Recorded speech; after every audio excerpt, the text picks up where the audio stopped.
3 pieces of advice that I have given to people this week that you may need.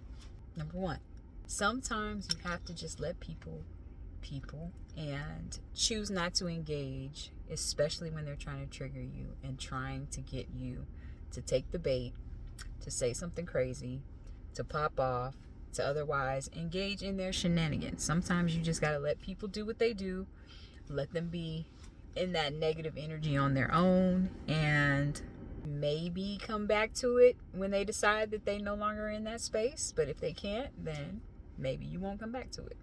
Number 2, did you read the contract?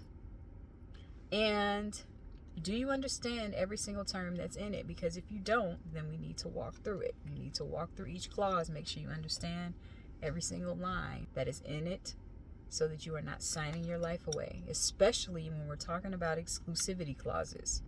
When you're signing an agreement that requires you to be exclusive to another entity, to someone else who wants you to be on their podcast exclusively, be in any capacity exclusive to them, exclusively represented by them.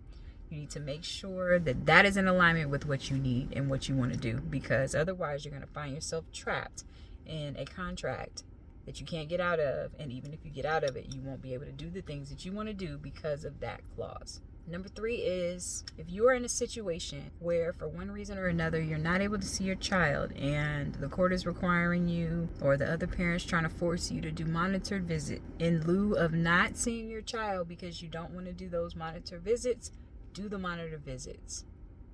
I know you don't want to. I know you don't need to. I know you don't need the monitoring. I know you haven't done anything wrong to warrant the monitoring. Your child feels safe around you. All of the things. I get it. But it's better for you to do the monitor visit now on a temporary basis, so that you can show up for your child, so that you can be around your child, so that you don't have a lapse of time that you haven't seen your child when you go back to court.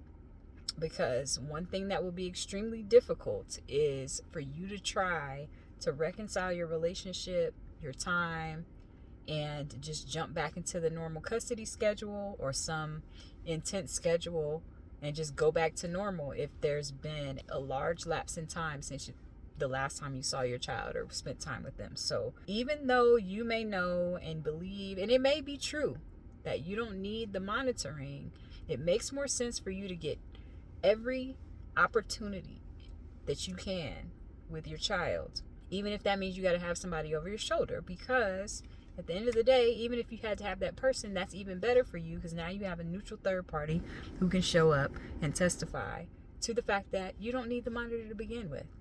And all of this was a waste of time and energy. And we can deal with whatever the remedies are you need to seek against the other party later. But in the meantime, try not to let too much time pass where you haven't seen or spoken to your child if you can help it.